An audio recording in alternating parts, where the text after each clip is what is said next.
Sorry বল।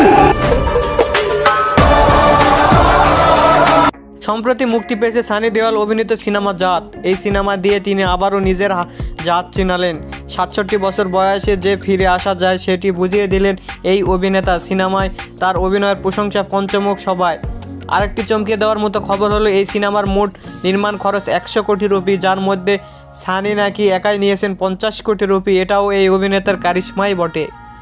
১১ April মুক্তি পেয়েছে জাত। মুক্তির তৃতীয় দিনে জাত বক্স অফিসে বিক্রির সংখ্যা লাফিয়ে বেড়েছে। সানসলিকের প্রতিবেদন অনুযায়ী তৃতীয় দিনে ভারতের বাজারে ১০ কোটি টিকিট বিক্রি হয়েছে। মুক্তির প্রথম থেকে এখন পর্যন্ত অ্যাকশন থ্রিলারটি মোট ২৬ কোটির মতো আয় করেছে।